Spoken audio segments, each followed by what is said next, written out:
Welcome to Your College Bound Kid, Podcast for parents and families everywhere. Whether you have kids that plan to attend college or you have current college students, you want them in and you want them to graduate. You want a quality education that will give you a skill set that will make you marketable for the jobs of today and the jobs of tomorrow. I am Mark Stucker, and I'm a college coach from Metro Atlanta. And I am Anika Madden, and I am a parent, also from Atlanta, currently in North Carolina. And I'm David Williams, and I'm a dad from Chicago, Illinois.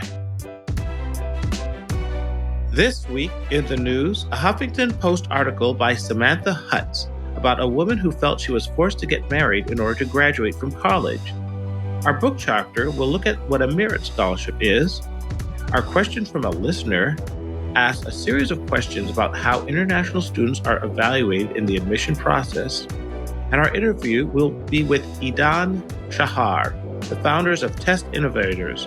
And Mark and Edan will be discussing a number of topics related to test scores and test prep.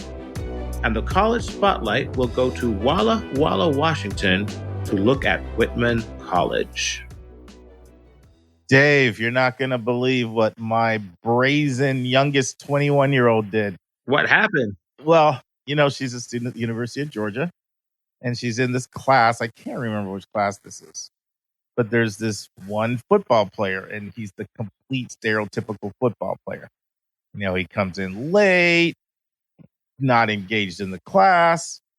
And so the professors confronted him a couple times for coming in late. And on this particular time, the professor confronts him, "You're late again." And he goes off on the professor, just every 4-letter word, F this, F that, going off on him, calling him all kind of names. And then my daughter, Joy, she jumps up, stands on the chair and says, "Oh no, you will not disrespect my professor like that." Wow. And he says, "Who do you think you are?" And then some other students actually joined her and agreed. And I'm thinking, when she's telling me this story, of all of these football players that have punched women that were in the news, I'm like, this guy's NFL bound, by the way. He's superstar. I won't mention his name, but everybody who follows football would know him. Anyway, so that's my joy story for the week. Oh, now this was at Georgia? Yes. Wow. Yes. Well, they tossed this 280-pound linebacker out of the class. I could tell you went to Princeton by asking that question. That's right. Did they say, "Listen, young man, that behavior will not be tolerated in this environment. Depart forthwith"? Well, they probably said, "Thanks for making us another $10 million. Here's a jersey sale." No, I mean, it's a great academic institution, but the football players are out of control. Some of them, too many of them. Anyway, that's my joy story for the week. Wow. That's actually a sad commentary. It is really sad. But, one of the students actually reported him to the administration afterwards. So we'll see what happens. Changing gears. One thing I've learned in 110 episodes of podcasting is that listeners like it when you open up and let them know a little bit more about yourself. So I'll share a few things about my wife I haven't shared. She's from Detroit, Michigan. And in August, we'll be married 30 years. Like Dave, she's 8 months my senior. In fact, you guys are almost born on the same day, very close. She's really into healthy living, vegan, gluten-free. And part of that's because she's had MS for the last 15 years, making her very, very health conscious. And if anybody has ever gotten your college-bound kid notebook or pen or anything like that, she's our office manager. She mails all those little gifts that we send out to some of our listeners from time to time. So that's a little bit about her. Now, Dave, talk to us about you're one of 5. And, I've shared before that our dads have a 70-year friendship, so we've grown up with one another. But what I think a lot of listeners don't know is there's actually 5 of us as brothers that are all really close, and we're all between 53 and 56. And you've got 2 sisters. So tell us a little bit about your siblings. Well, we all grew up in Canada. We were born in Montreal. Our parents came from Tobago and from Grenada. And we were a very, very, very close family. I have 3 brothers. We were all stepkids. So I had an older sister who was older than me by 1 year. I'm older by Andrew by about 13 months, and he's older than Michael by about 12. And then we have a little sister. So when we went to school, they always referred to us by our last names. And I was known as Willie 1, and Andrew was known as Willie 2. And Michael hated being called Willie 3. He said, I'm Michael. Yes, and Michael used to be really small and the short one, and then he just had this incredible growth spurt. But Absolutely. Now he's the tallest and the biggest. But I mean, I had yes, the privilege of going to high school where at one point in time, my brothers and I were all on the same sports team. So that was really fun. So it was a real bonding situation. And now we're in a situation where we have our own kids, and all of them are in various stages of college or just graduated from college. So it's really nice to have that extended family and to have those shared experiences. And I know, Mark, you and Norman and Kathleen were every bit a part of our family. We had a real extended family clan almost. So we knew all of our parents' friends as aunts and uncles, and your dad was affectionately known as Uncle Alfred and Aunt Norma. And I just figured they realized the key to raising kids was just to swap them with each other so they could get a break from time to time.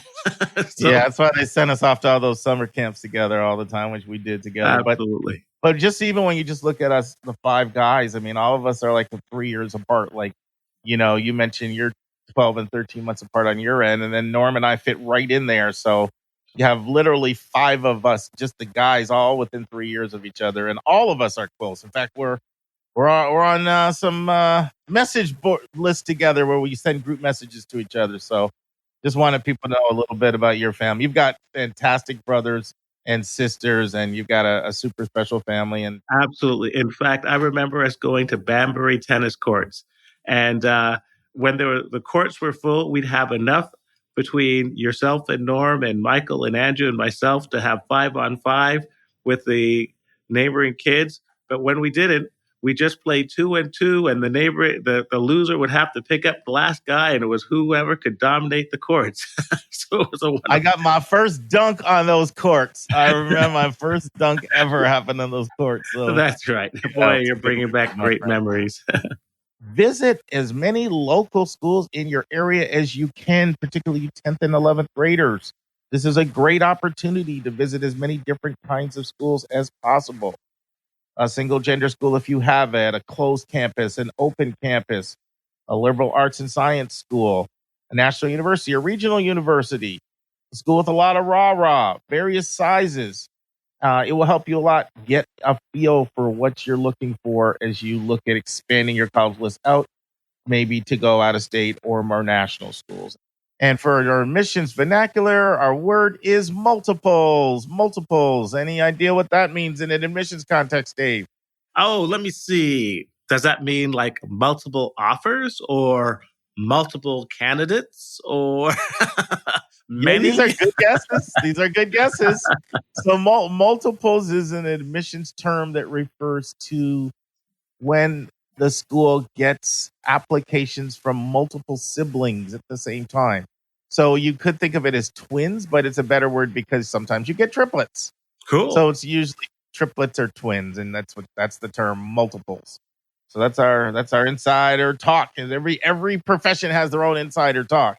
Right. And I'll tell you, it was flying around when I was at at Emory, sitting in on all the convo, all the vocab and all the short form, all the shorthand was flying around. So that's our word for the day.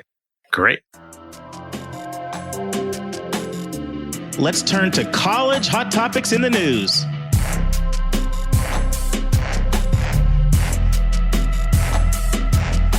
All right. Well, every so often, I always joke that my nurses call me Dr. Will, but then you get a patient or an issue that has nothing to do with medicine and everything to do with social issues or family issues. And then you have to take off your Dr. Will cap and put on your Dr. Phil cap.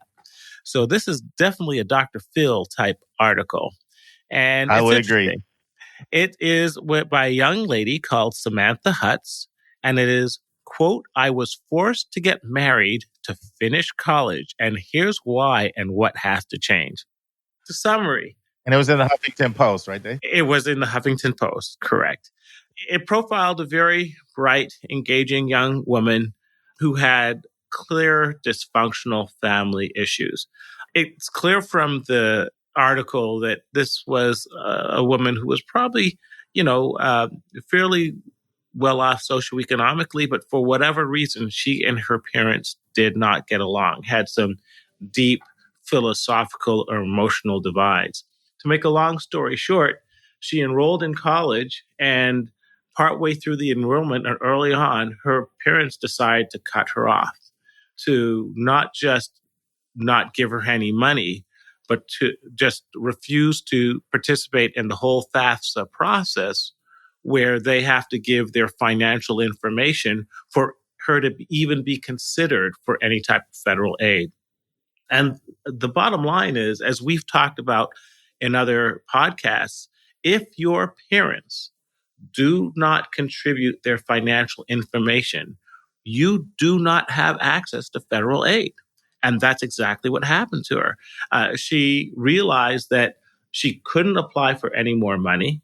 She appealed to multiple venues of the school to become independent of her parents.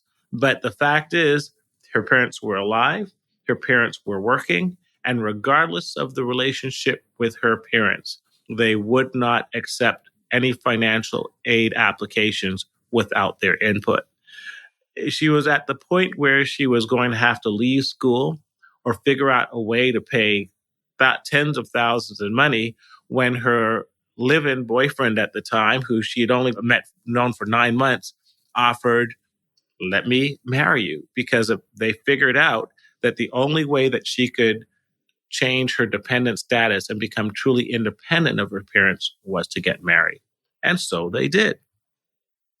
Unlike 90% of other stories that this happened to, this actually had a happy ending. It turned out that this was her one true love. They're still married.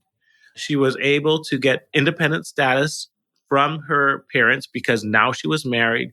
She was able to get the financing for her education, and now she's got a good career and a great husband to boot. And my response was, that only happens in Disneyland. So for all you crazy kids, including my daughter, don't even think about it. And the real point of the story was, if this is what kids have to do to get dependent status from a dysfunctional relationship with their parents, something has to change. And it didn't really say what that something is, but it just raised that question. And so it used her situation, which did turn out well, to illustrate that for many kids, if they're forced into a similar situation, it could turn out disastrously. So what can we do about it? What say you, Mark? Speaking to another father of 2 daughters. Yeah, this shows the complications and complexities of the financial aid situation. And Samantha Huls has gone on to be an advocate for changing the system so that people don't have to make the decisions that she made. Here's the dilemma. Colleges rely on students, parents, financial resources to pay for school because the students don't have any money and college is expensive. So they rely on the parents. And if word gets out that all a parent has to do is say, "I'm not paying for you," then everybody's going to do it. It's going to open themselves up to so much fraud that that's not really a tenable situation. So the colleges kind of hold the hard line and say, as long as you technically qualify as a dependent student, your parents have to contribute or we're not giving you any money. And they stick to that. It's understandable why they stick to it. Unfortunately, it creates dilemmas like this one. And that's why when you complete the FAFSA, they ask a series of questions to determine whether or not you're an independent or a dependent student. They ask things such as, are you 24 years old? Are you a ward of the state? You know what I mean? Have you graduated already? Are you in graduate school? Have you had military service? Have you ever been homeless? Are you homeless or in danger of homelessness? And it goes on and on with a series of questions. And one, of course, is, are you married? And so it's a loophole in the system. And I don't know if I shared this before, but I'm working literally with a student right now this year, even as we speak. And she's very, very independent. Her parents let her drive the whole situation. So, when we meet, she recently broached this topic because she found this out on her own. And she's like, I tell you what, she wants to go out of state. Her parents aren't willing to pay out of state. She's like, I'll get married. I'm like, why would you do that? She said, I can always get divorced. And I'm like, oh my goodness. So this is a loophole. It's in the system. It's one way of getting around the whole process. Not one that I ever advocate for, but it's one that some people do because what happens is if you are married, then you don't have to go through the process of appealing and trying to get a dependency override, which is what she tried to do, and she constantly found it was rebuffed. You are an independent student, and as an independent student, then you can tap into a wide range of particularly need-based financial aid because your parents are exempt from having to submit their financial information in the income and assets assessment. So it's a flaw in the system, and there's really, quite honestly, not a real easy solution to it. What I hope doesn't happen, Dave, is that we gave a bunch of people an idea to do something that they probably shouldn't do. That's I the only know. downside with this article. That's the downside with this article. That reminds me of the parents who were considering getting divorced so that they could lower their expected family contribution. But let me ask you a Correct. question, Mark. And this is what I was thinking. Yes. Mm-hmm. Is it possible for a student to delay going to college and truly strike out on their own, like get their own place and get a job and spend some time, 1-2 years being truly independent and then apply independent of their parents on that basis? No, and that's one of the biggest misperceptions out there. The misperception is that if you are living on your own, you are in your own apartment, you can show that you're paying your bills, that constitutes independence. You may be truly independent, but that's not independent from a FAFSA standpoint. But there must be a statute of limitations, Mark. I mean, you There is. can't tell me There that is. if you're 25 years old, they're still going to require that you are getting aid from your parents. No, you're correct. And that age is 24 as of January 1st. If you're 24 as of January 1, then you're automatically independent. So you're saying that a child would have to truly be independent for 5 or 6 years after high school before they could actually be relieved of the FAFSA responsibility of having their parents contribute their financial income. Correct. So if you want to do the 6-year delay, then you can do it. But that's different than the 18-month delay, right? Or the 9-month delay. So, all yeah. right. Well, let me go back on that. Maybe that knucklehead ain't as bad as we thought. Mary. Okay, one last question. Military. Mm-hmm. If you wanted to go ROTC or military, will they still require your parents' FAFSA information? Yes, ROTC not, but if you're veteran of the military services, that's different. But that's not the same as ROTC. Okay, but let's say you joined the Army and you went on their Army scholarship program. Could you finance your college education that way, independent of your parents? Yeah, if you get money from, the money that comes from serving in the military, that's different. All right. That's different. But it's a big thing to go to the military. It's not the easiest thing to do, right? Well, I'm thinking, what could be worse? Marrying someone unknown that you don't really care for, or 2 years in Iraq? I don't know. Iraq might be the better option, but that's You. There are loopholes in the system. One loophole is having a child that you take more than 50% of the responsibility for their finances. That makes you independent. Yeah. Obviously, you don't go around having a kid just to get, a reduced path on the cost of college.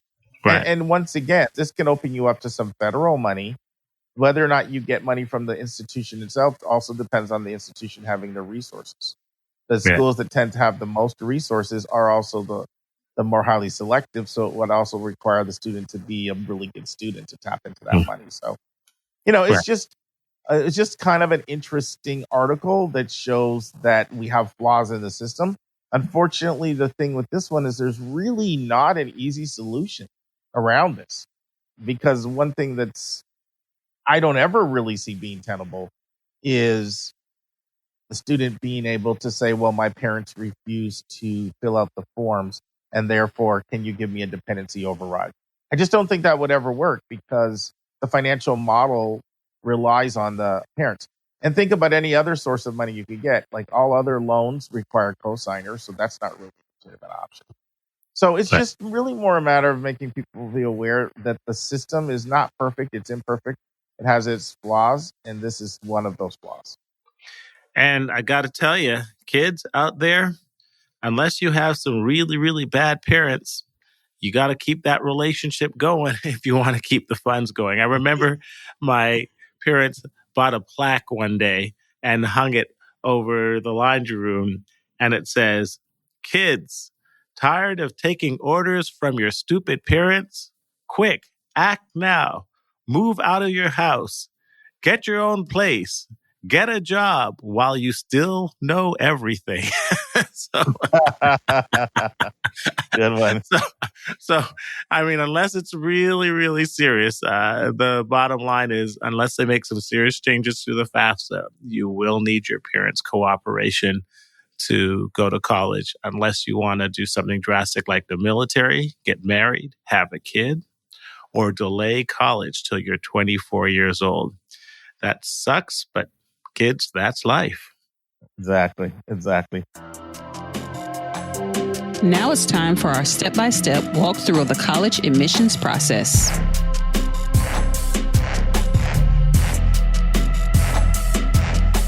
Okay, Anika, episode 111. Before we talk about what a merit scholarship is, I know you've been listening to Dave and I a little bit. Any feedback for both of us? Y'all are doing an excellent job, as so says the feedback from our listeners. You get to be critiquer over there. Can you see how we have some things in common? Absolutely. Good talkers, but good talkers with purpose. So that's what long talkers. I no longer have my conscience to say, Mark, long enough. Time to move on. But listen, Dave does a good job in recognizing it. So he's like, okay. He's a smart guy with great insights. I love him. Absolutely. Great discernment. Okay, first of all, you know how you like to pop surprises on me in great news. Yes. I got one for you. Go ahead. So Janaea this week gets a letter in the mail and she gets a merit award from her school. Surprised? From her school? Yes, from A&T. Okay, first of all, have we even shared with listeners where Naya is decided? No, this is a good time to do that. Somebody should share that.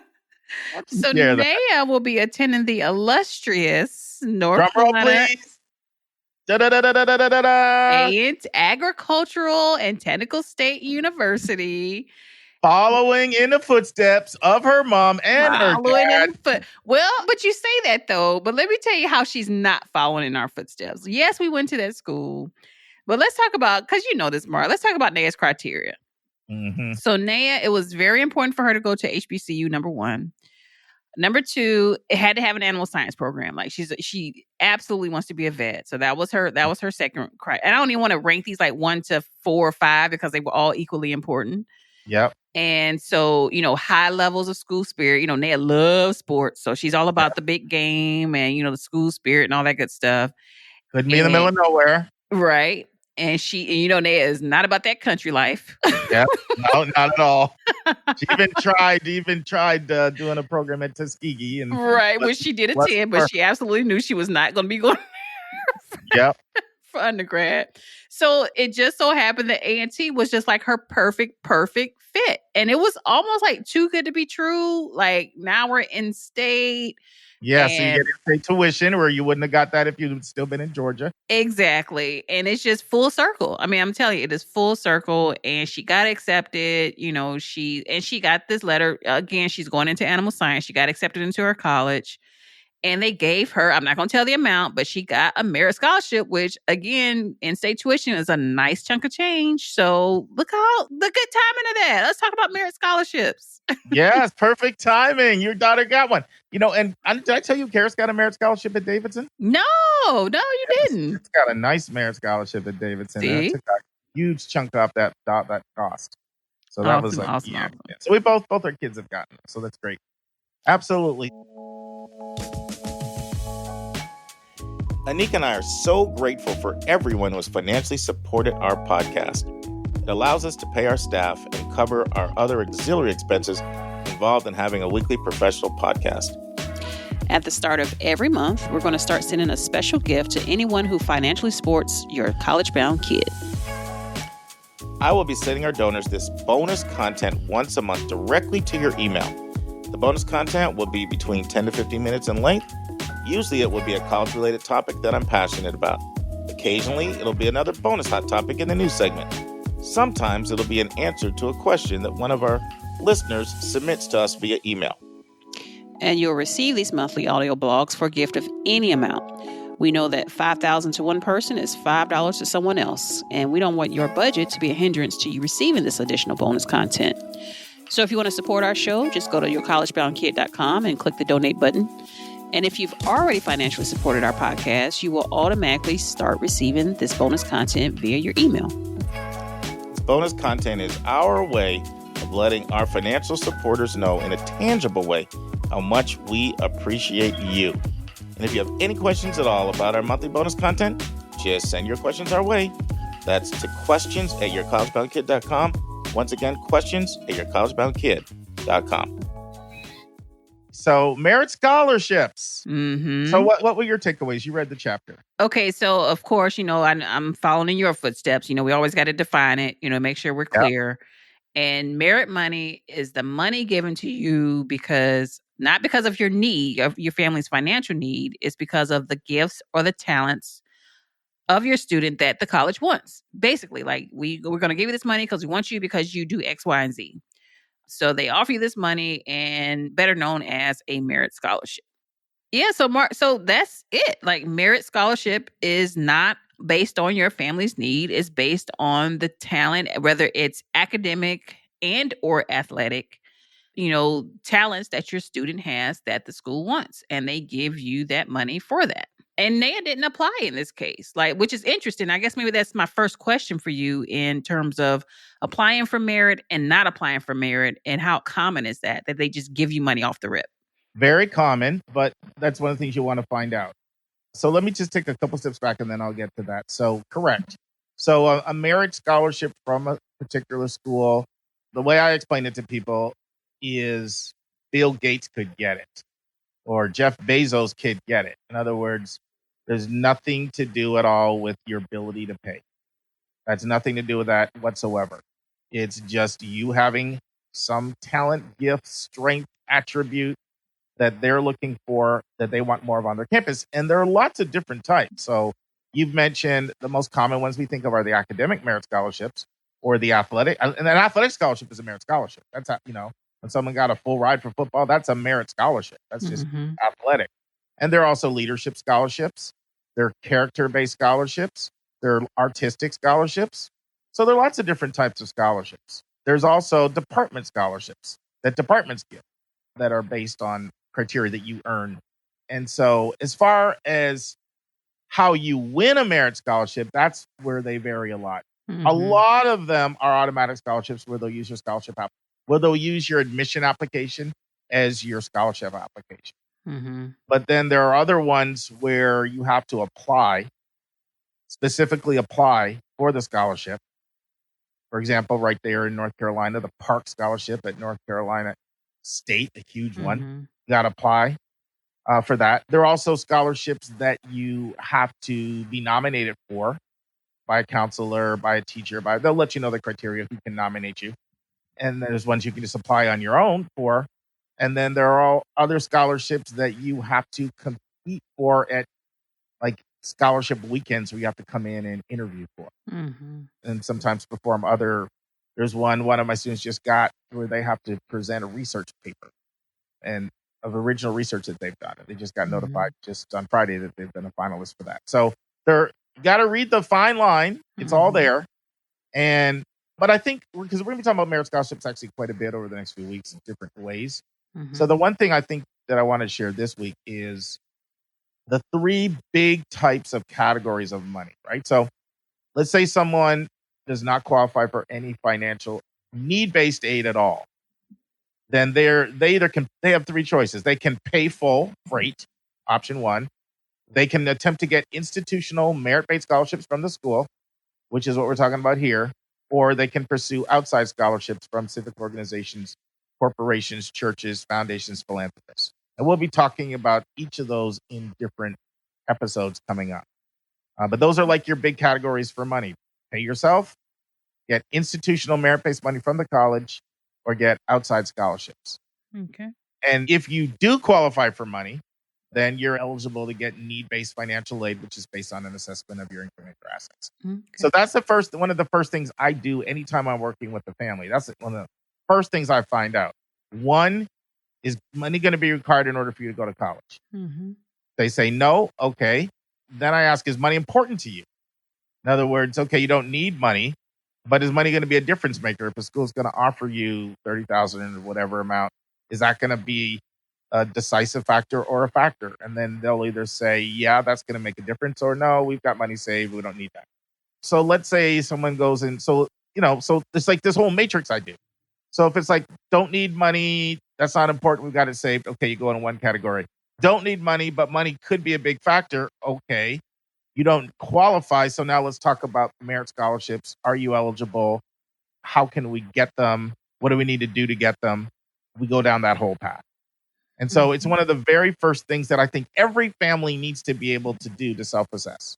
What are you thinking over there? Right. And I think one big important point for me, Mark, and for everyone else that I'd like to make is that it's not just about incoming freshmen. Like you can get merit scholarships every year within your college career as long as you're maintaining, obviously, your grades and whatever else they're asking for. But I think that's a important takeaway is that it doesn't have to be just merit is available not just to college freshmen, but throughout your college career. Well, not only that, but one of the best things about institutional merit-based scholarships is that they're almost always 4-year scholarships. Mm-hmm. Now, they almost always will have a certain minimum criteria that you will have to achieve in order to get them renewed. Right. And you need to know what that is. And we've talked before about how you have to make satisfactory academic progress. Remember that, Anika? SAP? Mm-hmm. That's for federal money. Mm-hmm. There's a criteria for it to be renewed. But that's also true for merit money, and it tends to be higher standards than SAP is. But it normally is realistic. I have seen some merit scholarships that were unrealistic, in my opinion. I've seen some that require 3.75 in order to be renewed. Mm-hmm. But that's unusual. But everybody should know what those criteria are. There should be no surprises. And one of the biggest mistakes that I see families make is they need merit money in order to go to college because they're not going to qualify for need-based aid, but they can't pay what the need-based formula says they're going to have to pay. So this is extremely common, right? So the formula says you won't qualify, but you can't afford to pay what the formula says. So then what they do is they go ahead and they apply to colleges that do not give merit money away. Not every college gives merit money away. Right. And so it's extremely important to know who gives merit money away, how much merit money do they give, what are the criteria, and am I competitive? And those are some of the things that we'll get into in the next few weeks. But today we just wanted to kind of introduce the topic. All right. That's all I got. That's all we need. See, I'm capable of making it short and sweet. Short and sweet is how we like it. Well, especially because I know we got a bunch of questions coming up.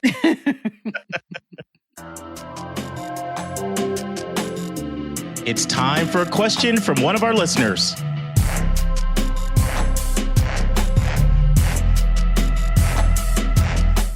All right, Mark. This week's question is from Suzie from Brazile. And first of all, shout out Brazile. Mark, it's our first question from Brazil. What, Mark? But you haven't shared, like you always share stats and questions with me and comments, and you haven't shared our international stats, in a while. But I know we had quite a that few. I know is that I looked up how many different countries we have listeners in. Mm-hmm. I did that in that anniversary edition. Right. And it was 94 different countries. We have listeners in 94 countries. But I'll have to do some more, digging into the stats and see like what are our top countries and stuff. Mm-hmm. For a while, I was all Mr. Stat addiction. And then I found something happened where I finally said, why am I checking these stats all the time? And then I didn't check for a couple months. So got to get back to my old Mark game. Stucker. Well, okay. So first of all, Suzie has a series of questions, but they're all related. So I say I'm just going to read this kind of verbatim, and then let's go ahead and knock these guys out. Love it. So it says, hi, Mark and Anika. I love the show. Would like to ask if you know how international students are evaluated within their context. For example, How is a student who studied their national curriculum compared to international students who do the IB curriculum? Do you want to start there and break that Yeah, apart? sure. So this is going to be one of these things that's going to vary from school to school, like a lot of things. There's not a standard answer. Part of where the variance is going to come is going to be something we've talked about a lot. Is this a school that does holistic admissions versus do they use a grid system, a numerical system, or formulaic admissions, right? So that's going to be one thing. Now, let's assume the school does holistic admissions. Now, where you're going to see variation in is going to be how much familiarity the individual college has with, in this case, Brazil. So there are countries that will travel to Brazil on a regular basis as part of their recruitment, or South America, or they'll have a specialist in that area with a lot of experience. And you're going to get a lot more fine-tuned assessment in that situation compared to a school that doesn't have that. And one way, you're not going to be able to really know this for sure, but one way you can have some inkling is to go to the admission, meet the staff section, and look at the territories. And if you see, like, let's say it says one person over all of international versus somebody that's got South America, someone else is, they divide the whole country, the whole world up in different regions, that's probably an indication. Or if they do travel to your area, that's probably an indication. Okay. Or if you're able to access this data through a website like CapEx, where you can see how many applications they have from, or how many students they have from each country.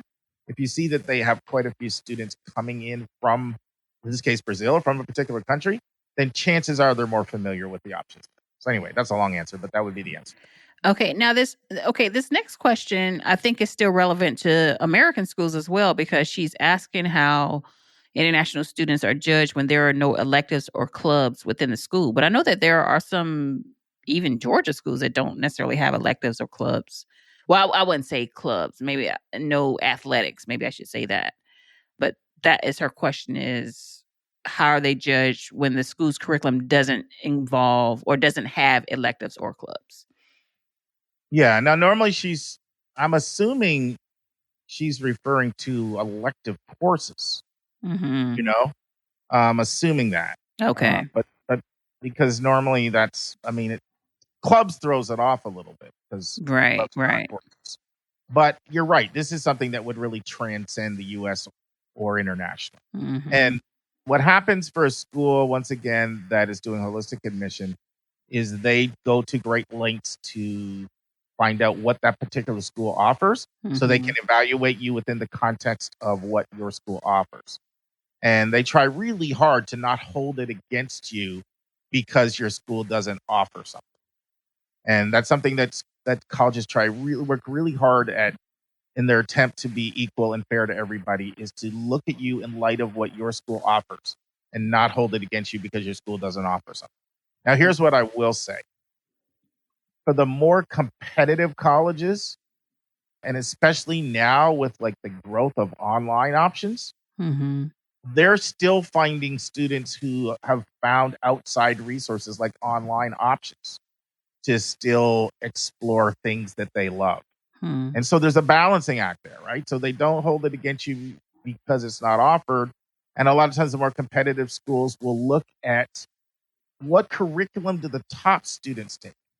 And how do you compare to the top students? And if your curriculum is very similar, then they'll say, okay, you're taking the curriculum that's no different than what the strongest students take. So we won't hold it against you. But increasingly, because of the growth of online options, people are going outside the box and not just limiting themselves to what's offered at their school. Okay. All right. So the next part is, how is a student judged coming from a school that has never sent a student to a U.S. university? So that can be an advantage. That can be of an advantage because colleges love to break in. They love to break in and get new pipelines of talent. Right. So that can become very exciting to be the first student to get from a new potential feeder. However, there isn't a benchmark. And so they will oftentimes look at certain things in the school profile. If there's a school profile, they're going to look at, is this a college going population? That's going to be something they'll look very closely at. They're going to look at the curriculum very close. And the what I mean is a college-going population. Normally, the profile will say what percentage of students go on to four-year colleges. That is used as a proxy for if it's a college-going culture. That's something that colleges will take a real look at right away. And they will also look at the curriculum and try to understand the curriculum and the grading scale. So those are all things that they will try to figure out by studying the school profile. And then, I'm just going to be honest, it can cause more of emphasis to be put on test scores, which are more standard metrics if they don't have as much of that other information. So then they can sometimes be more focused on what do the standardized testing look like, because they are familiar with standardized testing. And when I mean standardized testing, I'm not just talking about SAT and ACT, but I'm also talking about things like IB scores, TOEFL scores, AP scores, all aspects, even subject tests, all aspects of standardized testing. Okay. So, Mark, that's actually an excellent segue into her next question. But one thing I want to jump down to her comments later, where she says that before we go into the SAT, the standardized testing piece of her question, it says the specific student that she has in mind is a U.S. student born and raised in Brazil. And she's also curious for Brazilian nationals. So is there any distinction between, how the student was raised or born within this country as it relates to the way you're answering these questions? Well, one thing that colleges will look at is, are you coming from an English-speaking background? That's something they will definitely note of, not only in your home, but also in the culture. That's something. And if you're coming from an English-speaking background, then, you're going to be not going to be given as much slack for lack of proficiency and all aspects of things. That's going to pertain to your writing, your grammar, and into your test scores as well. Okay. All right. So let's go into the standardized testing part of this. So she's saying, how are their SATs evaluated if they're coming from a school culture that doesn't even know what the test is? Which in itself is interesting, because does that mean that they're administering the test or not administering the test? But before you answer that, Mark, let me just go to the second prong of this. And she's saying, how would a mid-600s SAT literature score be regarded coming from a student who never studied English literature? So that's kind of deep, so to speak. So you're expected to do well on this part of the test, because this is seen as reading comprehension. And it's going to be seen as a proxy for how well you'll be able to read and comprehend texts and things that you're going to have to read in the school. So that's just something to keep in mind. And as far as remember, you're talking about, was she talking about mid-600s on the SAT writing? She said literature, but I'm assuming that she's probably referring to the writing. Yeah. So once again, most schools don't look at the... Because her question was, coming from a student who never studied the English literature, who's never studied. So maybe not, maybe it's the reading. Is reading and writing, is that one and the same? Well, there's a writing portion of the test, which is optional for all schools other than California schools. Okay. And so nobody's really looking at that portion of the test anymore, unless it's a California school. If it's a California school, they won't even accept your SAT without that. And so that's a requirement for them. So if we're talking about California schools, the writing piece is going to be really important. Talking about non-California schools, it's not even really relevant anymore. And it's not all California schools, but it's enough of them so that if you're looking at California schools, you need to expect that your writing will be evaluated in a pretty significant way as part of your testing pattern.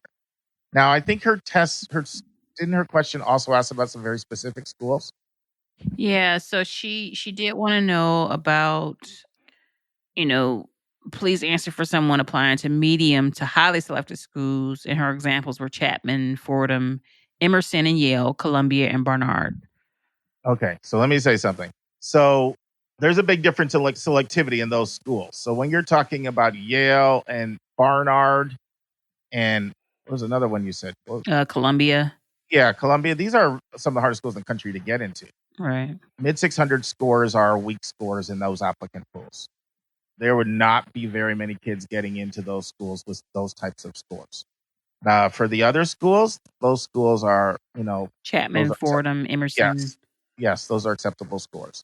Not to say that to get you in, but it wouldn't knock you out. Very much typical scores that they would see, in Emerson. And even there's a difference. Emerson's not as selective as Fordham.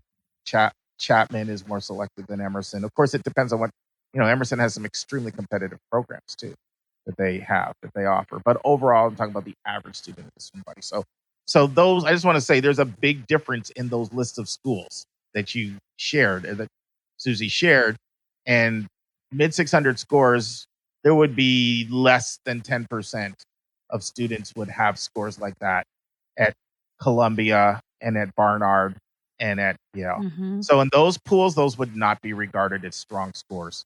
In an Emerson pool, there would be certainly many students that would have that. At a Fordham and a Chapman pool, there would be lots of students that would have those scores, although those would still be under average. So there's just a difference in selectivity between all those schools. And your scores are always seen in the context of the other students that are applying and how you stack up compared to them. Does that make sense, Anika? It does. And I'm just really curious about this, her part of her question where she says, coming from a school culture that doesn't even know what the test is. Where are the kids taking the test? Is she saying that the counselors aren't familiar with the test, but they go somewhere and still take the test? So the SAT is offered all over the world. Mm-hmm. It's offered all over the world.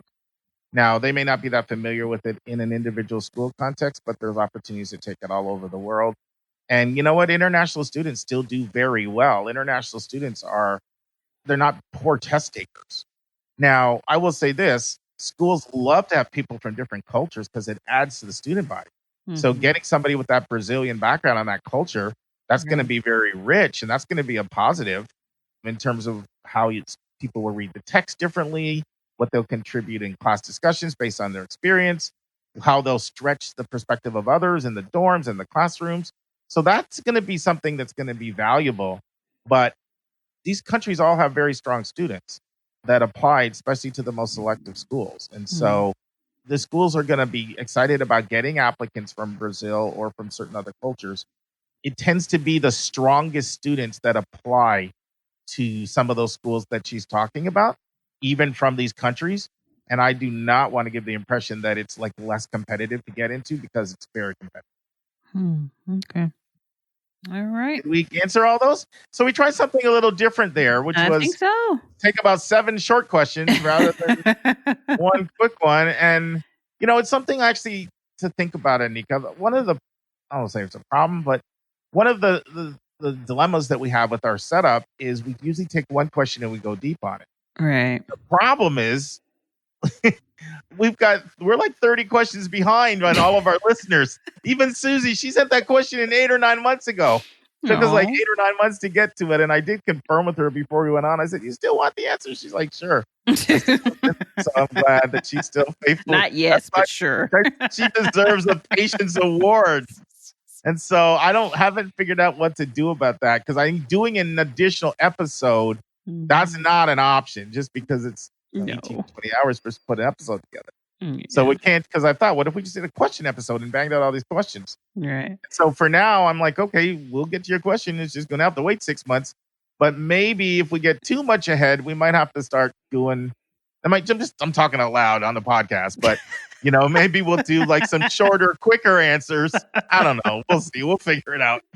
Well, I'm gonna talk out loud on the podcast too, because I think, but it's not just, I love you, Suzie, and best wishes to you and your students in Brazil, but it's not just about Suzie. It's about, the person that's going to pick up on this podcast at the given time that they pick it up. So it's relevant to all. So Mark, I think is still applicable at any given time. You're in a lovey-dovey mood. You'll come out, love you, Suzie. You haven't even met her. You love it, Suzie. You haven't even met her. I love our listeners. Nice PC answer. I'll take it. How you doing over there, Anika? You good? Yes, I'm doing great. Sound like the old Anika is on his back. Look, I got a little bitty break, but it's back to the jungle tomorrow. So I think that merit scholarship for Naya lifted your spirit. That's what it is. That's exactly what Congratulations, Naya. I'm really proud of her. Now, don't get it twisted. She's still going to be applying. As a matter of fact, the other scholarships are opening up this month, like in the next couple of days. So she's still applying to others, but that was a nice little pleasant surprise for us. And that's a good point. Don't just settle on one. Oh, God, no. Go for multiple merit scholarships from the school and outside the school. But we'll get more into outside scholarships. We got something coming up on that in a few weeks. That's right. Awesome. Enjoy your week. All right. So our interview for the day is our first of a new series. It'll be a 3-parter with my friend Edan Shahar, who's the founder of Test Innovators. And in part 1, Edan gives his interesting backstory, which is quite fascinating. He also talks to us about who Test Innovators is and how they help students. Edan talks about the commitment to student access work, and we learn how a customer and a client are different at Test Innovators. Finally, Edan shares what students can do to reduce their test anxiety. Listen and enjoy. And now, this week's interview with a special guest.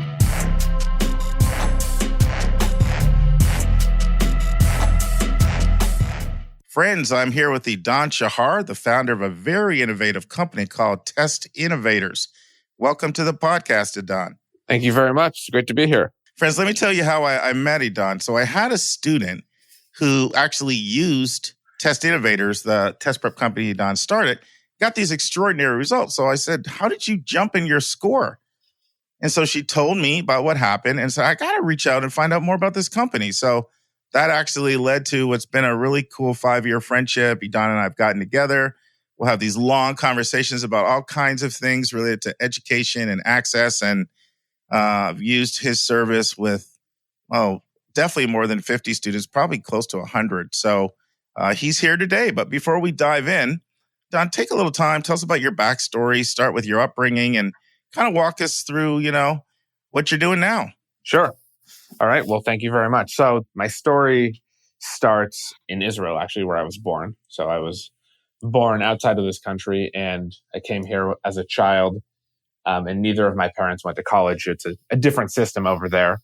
And as far as the business I work in today, Test Innovators, and sort of how that came to be in high school, one day was the day that we took the SAT test. I didn't think too much of it, didn't know too much about how the system worked.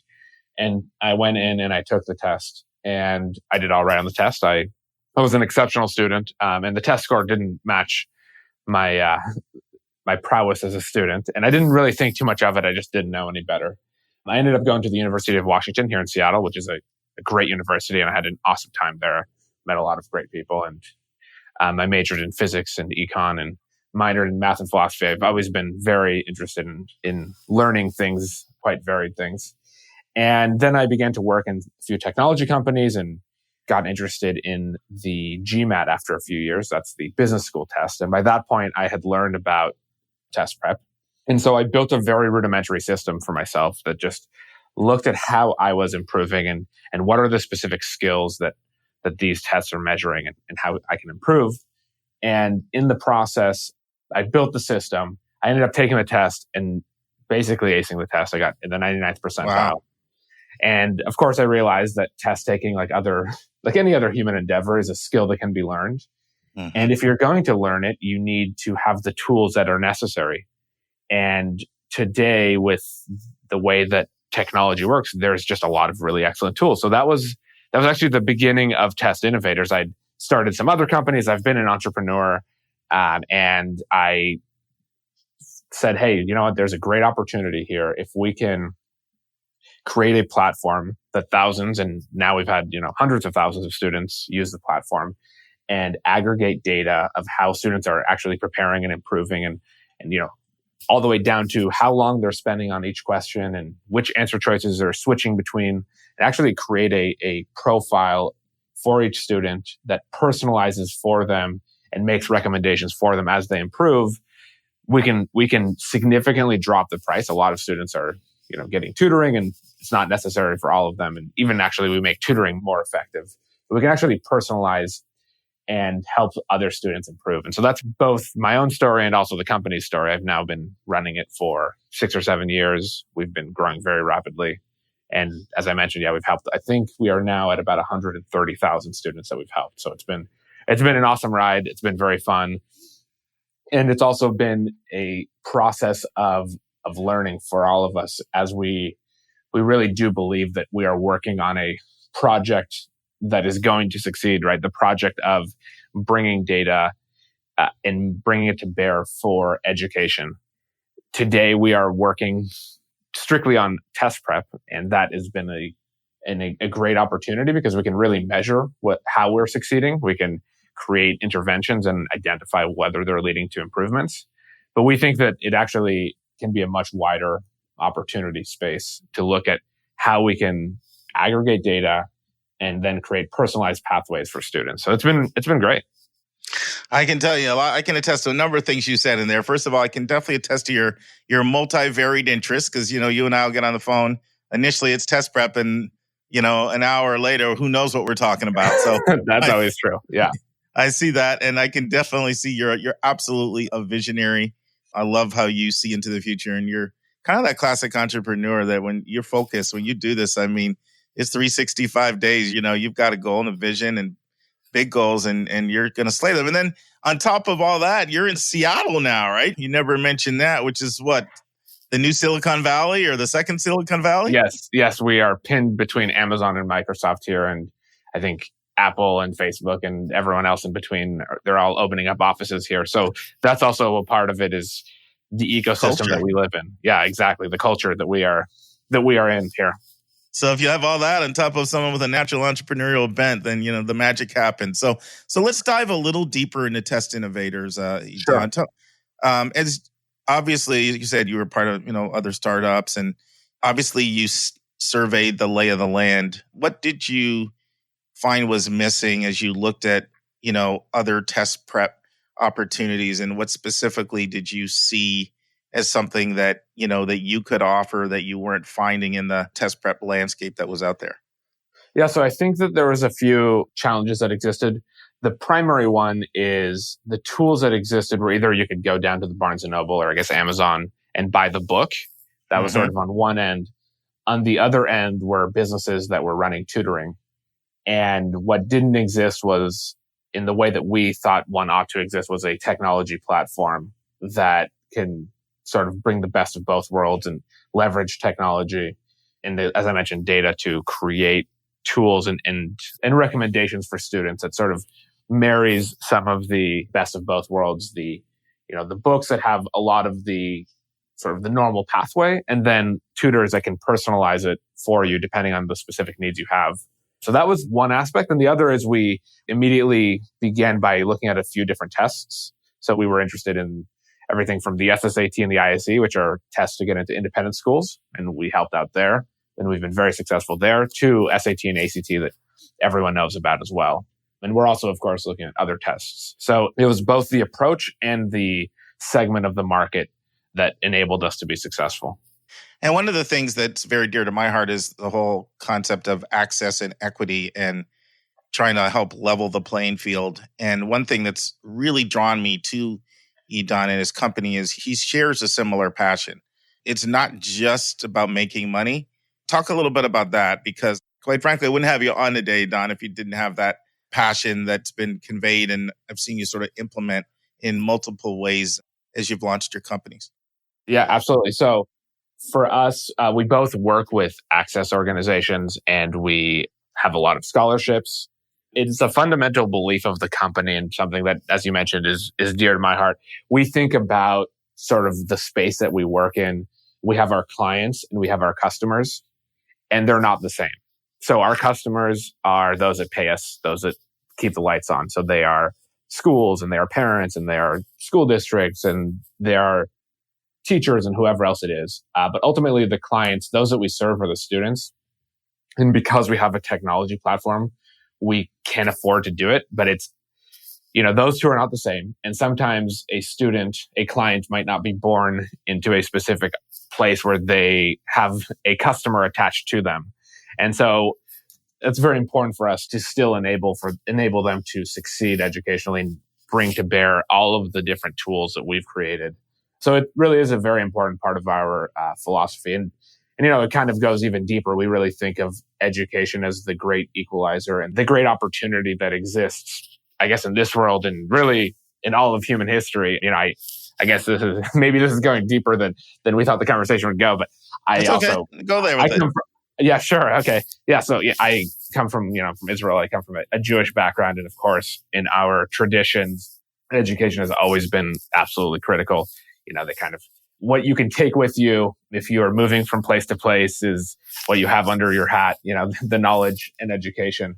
And so it really is something that is very important to us here, and it's very important to me personally. I am not, I've chosen this profession because I am interested in creating tools that can ultimately benefit education, because I think it's absolutely important. We also talk about here in the company that the last job, with all these conversations about automation, but the last job that any human will have will be teaching other humans how to be better humans.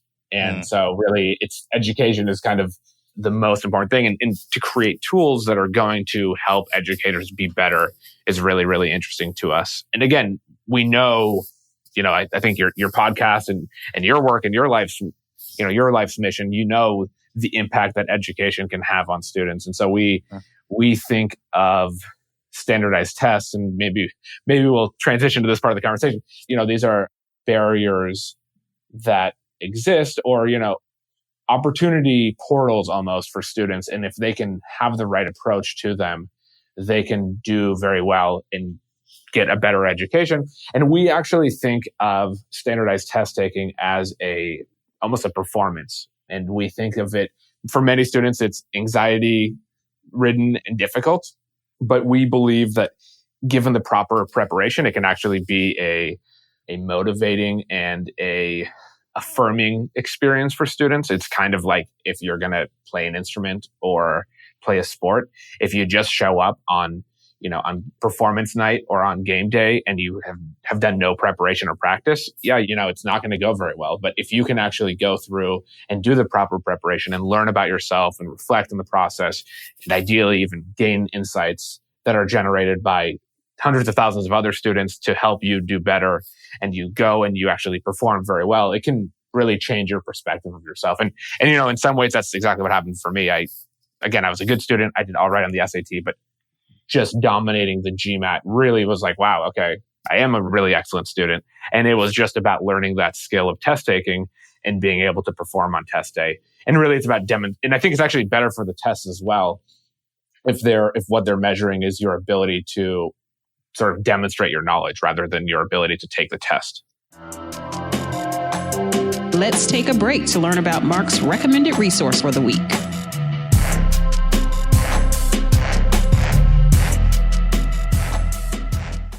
The recommended resource for episode 111 is the website for the College Scorecard.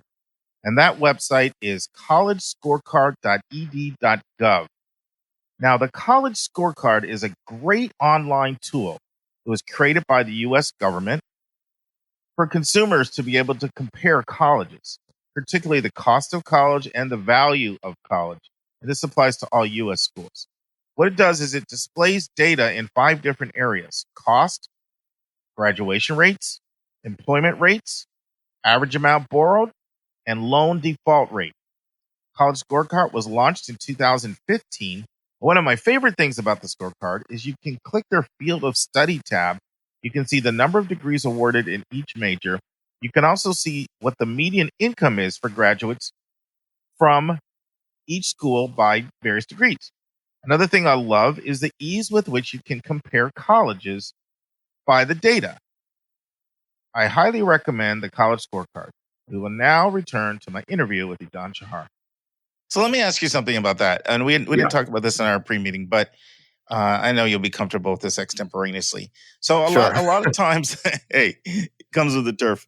A lot of times, I'm working with students and they'll do really well on practice tests.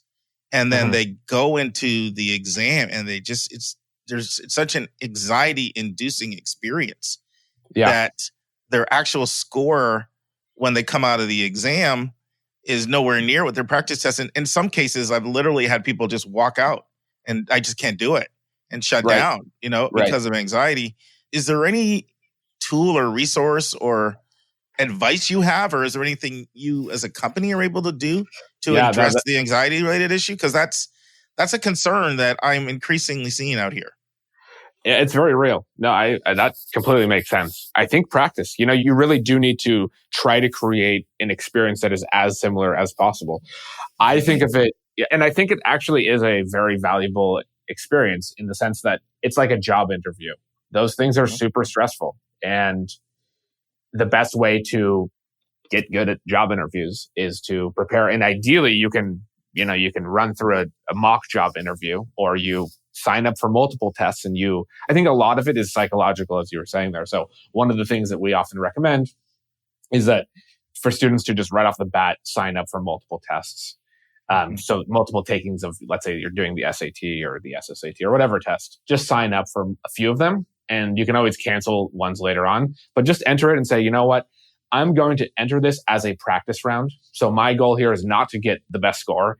It's to gain the experience of what it feels like to sit for 2.5 hours or 3 hours and run through this test and answer all these questions. And what does it feel like, when you're sort of in that last 30 minutes and you're totally exhausted, and to actually build that muscle memory is just really important. I think a lot of it is this is my own philosophy on the world, is that a lot of what we experience is the story we tell ourselves around the experience. And so if you're walking into that test and the story you tell yourself is, my performance on this test is going to determine the rest of my life and I cannot choke, that's just not a very positive story. It's going to be a lot harder. You're going to need to overcome that story and be able to succeed on the test. And so those are two big challenges. So if you can sort of reduce that anxiety of the story around it and just really say, hey, my goal is to just know what it feels like at the end of this thing. It reminds me of this verse in the Bible: as a man thinketh in his heart, so is he. Like that internal self-talk, it's like there's a reason why athletes a lot of times will have psychologists, and Right. Another thing is, if I walk in saying I'm really not a good test taker, I'm not going to do well, like all that negative energy just kind of overpowers you. So that's right. Points well taken. I think it's the same thing, it's the same thing if you're playing basketball, playing baseball, whatever it is. If you've been practicing, whatever, your jump shot or your free throw shot, and you go on game day and you don't perform, it's that story. It's exactly like you said, getting that psychology around it. And I do want to say that I think it's a critical part of being a successful adult. It goes way beyond either playing a sport or just taking a test. It's if you can actually master that aspect of your life, you'll just be much more successful and a much happier person. And it takes practice. It's reminding me of a conversation I had with a faculty member years ago, and he was of the strong belief that some of the other faculty members were acting like there shouldn't be any stress in the student's experience. And he said, some stress is good. And some of our faculty members need to realize that, like, life has stress. That's right. So some of the things we may put them through, maybe this is in the context of like a rigorous course or a hard paper or something like that, is actually preparation for the school of life. And I'm kind of hearing some of that in what you're saying. Am I reading you right? Yeah, that's absolutely true. I think that we can certainly talk about whether standardized tests as they exist today are the optimal type of stress. And that, and that's certainly a conversation worth having. And I think that teaching students how to properly work with anxiety and work with stress and harness it rather than be squashed down by it is probably the job of parents and educators. But, I think it goes all hand in hand. It's really sort of that idea of, I think Nassim Taleb's idea of anti-fragile, it's like that's human life. And I guess life in general, to build muscles, you need resistance. And ultimately, you need to create that pressure and that force. But you should be targeting it in a way that's not unreasonable, right? There's no reason to unnecessarily weigh someone down if it's not actually going to help them. Yeah, and I'm glad you brought the other side of, because I was going to bring that up too. Like, an argument can be made that, so much emphasis on these 3 to 4 hours of a person's experience, certainly there can be a case against that as well. So we'll touch on that in a second. Yeah. But let me come back to a conversation you and I had, it was, over a year or so ago, and maybe a little more recently, but we were just talking about some of the research on how test scores are highly correlated to privilege, highly correlated to parent education, parent income. Yeah. Even how the UCs may be going test optional in 2020 as a result of that. And, I thought you had an insightful perspective on this issue. So I'm not sure if you recall this, because we talk about a lot of things, but I don't know if you recall what you said. But if you do, I'd love for you to share it with our listening family. If not, I'll prompt you. What you said before. I think that the main point that I had there was that the fundamental issue that exists is that there's not enough spots at these institutions. And, if you think about it, like you think of other high quality products, the iPhone, let's say, or whatever, it might be a computer. Well, Apple just produces a lot more of them, and then everyone can afford to buy them, or maybe not everyone can afford to buy them, but at least as many people as want to, and, put in the work and everything else, it can be a much wider audience. The problem is that we have a mismatch in our society today where you look at schools like Harvard and, the Ivy, it's sort of the top schools, and they have whatever, if their acceptance rate is 5% or lower, it means that there's 20 applicants for every spot.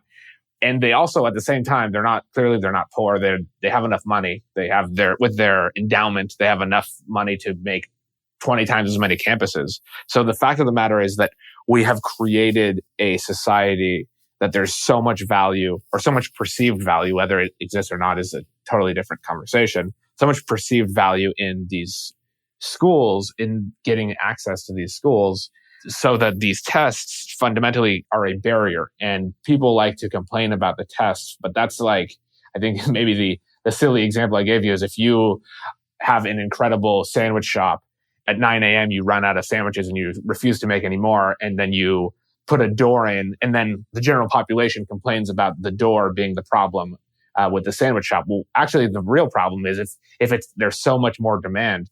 Maybe Harvard, and maybe if the folks over at Harvard are listening, or Stanford, or any of those schools, maybe they should consider making 20 campuses, vastly increasing the number of spots that are available. And of course, we know this. We know that students, that the population that doesn't get in is, the sort of the next band of folks that get rejected are students that could also succeed. I think this was even part of the conversation that we had, was that there was an interesting point in the Aunt Becky story with the college cheating scandal, was that a few of the students had matriculated to schools like USC or somewhere else, had cheated their way in, clearly should, quote unquote, not have made it there, but they completed their degrees, they graduated, and they were successful enough in the school to complete it. So it's not that the education is so difficult that, weeding out all these students, they do this because those students couldn't succeed. A lot of them could succeed. They're just not opening up enough spots. And we blame the test for it. But fundamentally, it's like these tests exist so that these schools can decide that certain students should not come in because they want to be very small and elite. Yeah, I think there are a couple things there. I think the bigger problem is society's belief that if you don't go to one of this very short list of schools, either your life trajectory is doomed, or that can be true for the parent, their social position, right, or the child's opportunities. Honestly, a large part of the appeal is the scarcity. Right. So as soon as a school changes its acceptance rate and goes from single-digit acceptance rate to, 50%, then they'll lose part of that appeal. So some of it to me goes back more to just the role status carries in our society, which we're not going to change. Which is a really interesting point. So what does that actually mean? Right? It means that it's what we are imagining these schools to do is act as a proxy for something else, but it's not actually the education that you're getting in the classroom at these places, right? If it really is just about and it's probably true, right? They're using the same textbooks, whether you're at school that's ranked number 500 or school that's ranked number 20. It's the same education in general, but there's this elitism of it. There's this value in scarcity that is really, really interesting. Next week in the news, an article in The Atlantic by Ron Daniels about why Johns Hopkins ended legacy admissions. Our book chapter looks at how many colleges uses grades and test scores toward merit scholarships. Our question from a listener asks if colleges will take into consideration that my son is at a very rigorous school when they evaluate his grades.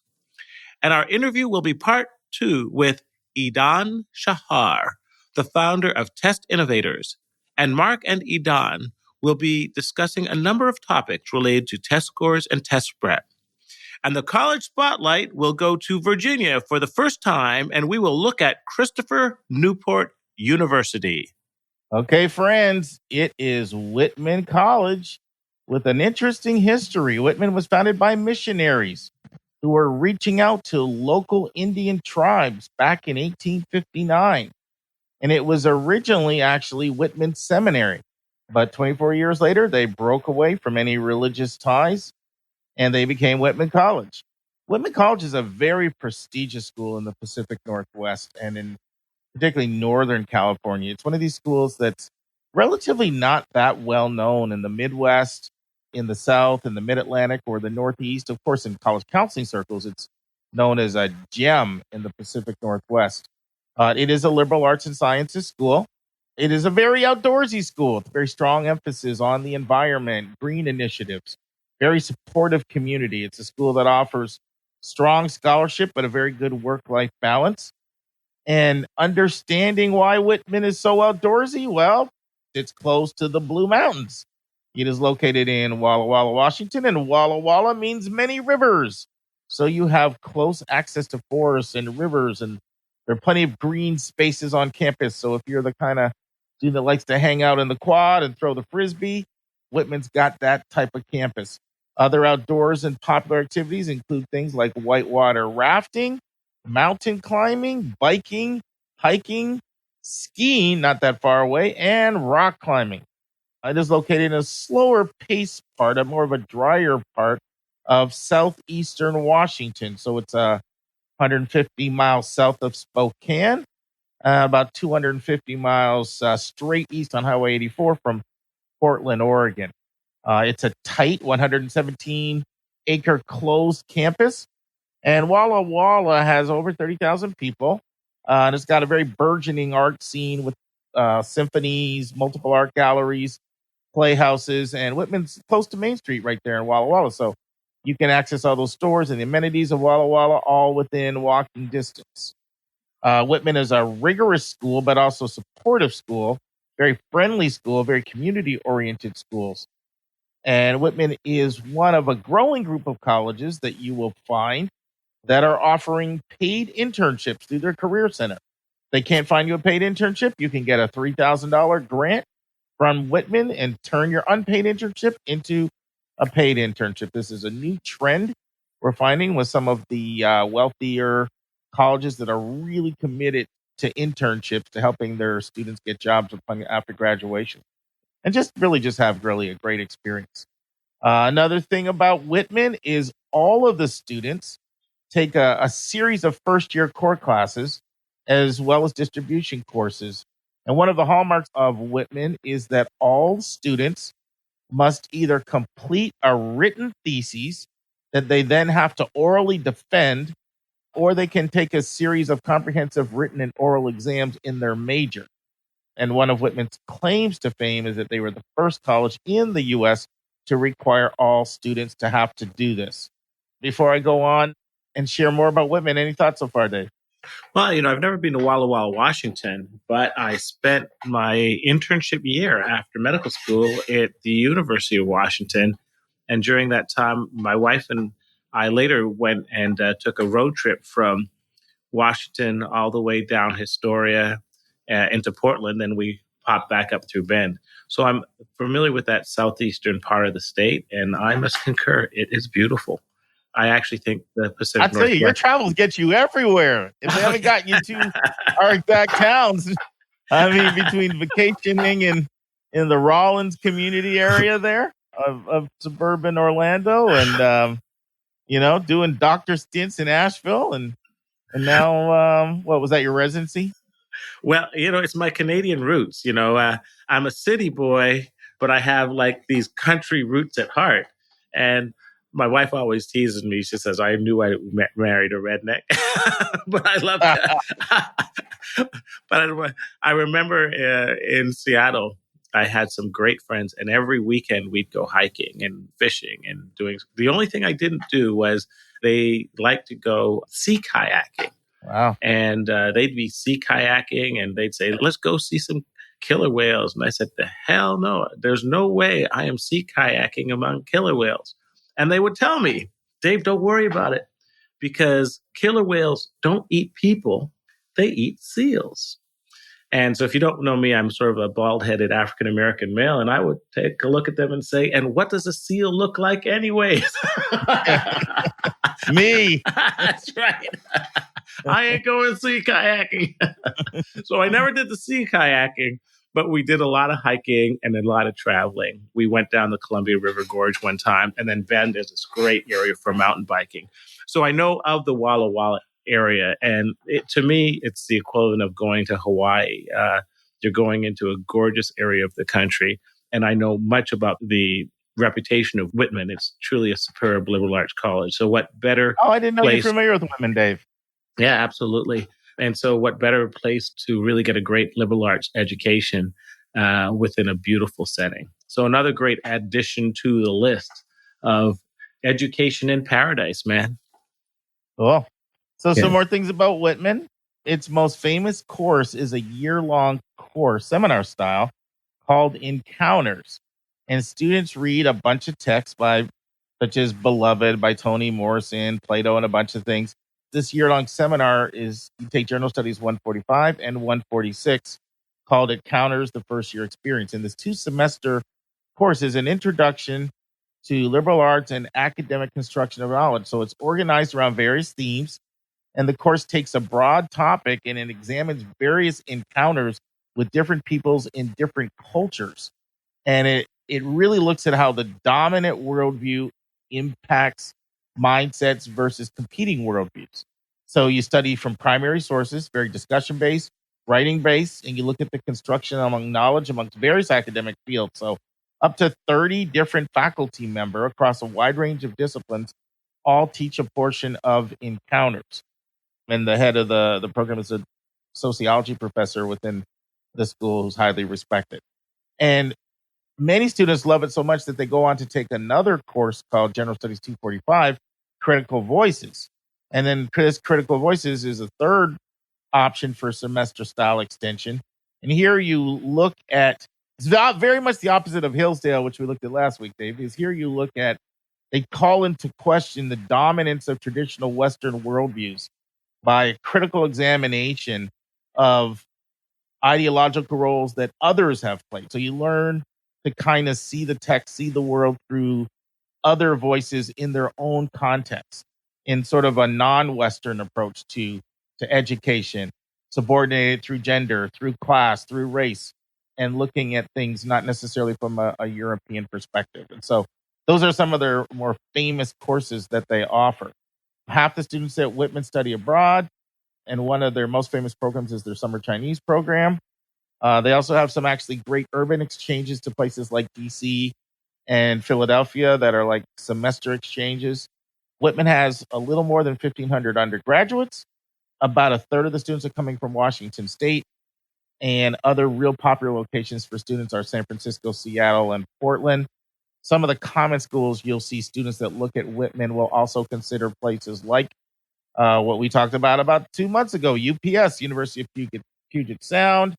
Reed College is a popular school that overlaps with Occidental, Colorado College, and others as well. But those are some of the pretty common overlap schools. And last week we looked at a very conservative school, Hillsdale. This would definitely be more of a liberal school. And one of their traditions, Dave, is their midnight naked run, where students are known to stop every quarter mile and have a beer on the way. So I don't think my mom would be going for that one on the tuition thing. But hey, to each their own. So that's one of their traditions. Another proud tradition. Good, you want to say something about that one, Dave? Dr. Yeah, Ruth, there's this show that I occasionally watch. It's on Discovery. It's called Naked and Afraid. And they drop folks in the middle of like the bush, the jungle, whatever, with no clothes on. And they're supposed to survive for 21 days. And the first thing my wife, when she saw this, like, fools, get some clothes. I think the Whitman students would be ready for that one. They've already had the prep. I'm like, those people are already training for Naked and Afraid. Go to Whitman College. Yeah. Another proud tradition they have is their Spring Renaissance Fair, their music festival, where they bring in well-known bands as well as local talent. We've talked before about LLCs. In fact, I had that for one of my admissions vernaculars, living and learning communities. And Whitman has some outstanding living and learning communities. So you can live on dorm with students who are passionate about community service. There's writing, living, and learning community. There's one on Asian studies. foreign language, the arts, multiculturalism, global awareness, and environmental studies. So they got a number of living learning communities where you can find kind of an affinity group of people who have a similar passion to you, and you can live with them residentially, which is pretty cool. 56% female, 44% male, very high graduation rate, just on the cusp of 80% in 4 years. 64% of kids, about 2/3, live on campus, and you are required to live on campus freshman and sophomore year. A lot of the social life does revolve around fraternities. Big fraternity and sorority school. Actually, 44% of students are in frats and 44% in sororities. So almost 50%. It'll hit you for some coin. It's a little under 70,000 full cost of attendance, but a generous need-based aid program they have. So if you are nowhere near to being able to qualify for that, they do have substantial need-based resources. And 36% of students who don't qualify for any financial aid do get merit scholarships. So they are working off of what we call that high tuition, high discount model. Selective school with a 52% acceptance rate. 51% of students have a 3.75 GPA. 25% of students would have a 3.5 to a 3.75. And about another 25% have under a 3.5. As far as test scores, 40% of students would be in the 700s on an SAT, 40% in the 600s, and 20% in the 500s. And if you're an ACT person, 60% between a 30 and a 36, 35% 24 to 29, and 5% have under a 24. 6 in 10 kids would be in the top 10% of the graduating class. As far as diversity goes, that area, as you know, Dave, is almost like California. It's got larger Asian Latino population, small Black population. Correct. So you see this in the demographics. It's 74% white, 8% Latino, 8% multiracial, 5.4% Asian, 1.8% Black, and 6.8% international. And as far as some of their strongest programs, they don't offer business like a lot of liberal arts and science schools don't as far as formal business degrees, but some exceptionally strong programs there would be biochemistry, molecular biology, experimental psychology, studio arts, film, political science, economic, and environmental studies. And with a burgeoning art scene right in Walla Walla, Washington, it is a strong school when it comes to, film, studio arts, and the arts in general, both visual and performing. So there you go. If you like that part of the country, and you're looking for a strong liberal arts and science education, plenty of faculty interaction. This is a place where you know your professors well. Lots of critical thinking going on there. And it's just one of those schools that's on the underrated gem list. Anything else you want to add, Dave? Well, it's interesting that we talk about Whitman right after talking about Hillsdale, because in many ways they're very similar, and in crucial ways they're very different. But you're almost looking at two different sides of the coin. I mean, they're very similar in that they're clearly both very strong, smaller liberal arts colleges. I suspect that they have a very similar demographic profile for different reasons, because Whitman is in an area of the country that doesn't have much African American diversity, and Hillsdale is because it has a particular political bent, which probably governs that part of its demographics. But, great colleges, smaller classes, great liberal arts, one very liberal in its proclivities, one very conservative.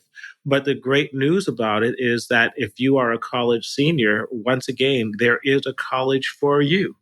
And if you want to be a little on the leading edge of conservative thought, you got Hillsdale.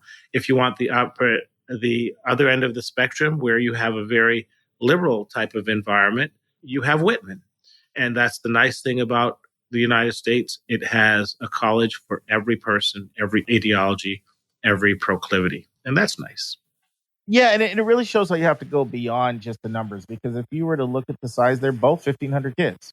Right. If you look at the class sizes, they both have very, very small classes, plenty of faculty interaction, discussion-based classes, lots of critical thinking built into the curriculum. If you were to look at the selectivity, they attract a similar kind of kid, more than half the kids being in the top 10% of their class.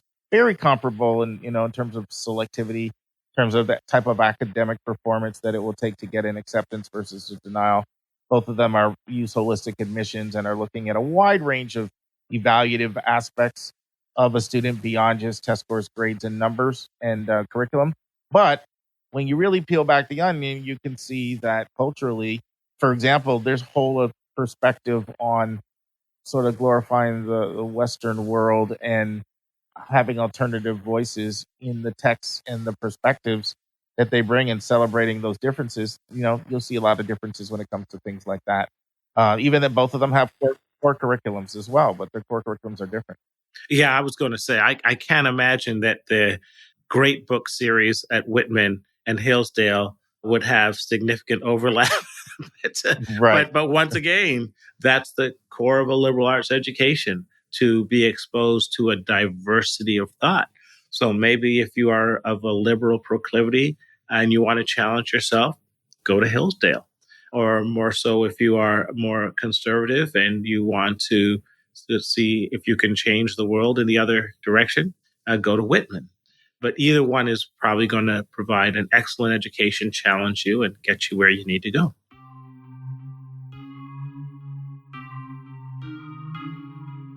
And that's our show. A big thank you to you, our listeners, for tuning in this week. Your College Bound Kid is produced by Dave Visaya of podcastengineers.com. If you find this podcast helpful, it would help us tremendously if you would subscribe and write us a review on your favorite podcast listening station. And please be sure to click the share button and send this to someone you know that can really use this information. The amazing music that you hear is by Victor Allen Weeks. Our image editor is Tauha Khan. Webmaster is Stalianos Dimitru. And marketing designs are by Kimberly Blass. And if you want to get a copy of the book, 171 Answers to the Most Asked College Admissions Questions, you can go right to 171answers.com. And if you want to have a college coaching session with Mark, you can send him a text to area code 404-664-4340. And if you have a question or a few questions that you would like to ask us, and we'll include them on the show, you can just email us at questions@yourcollegeboundkid.com. Every week, we'll take one question and include it in the episode. We don't like your questions. We love your questions. So send them our way. And by the way, check out our website, yourcollegeboundkid.com. Again, we thank you for tuning in, and we look forward to meeting with you again next week.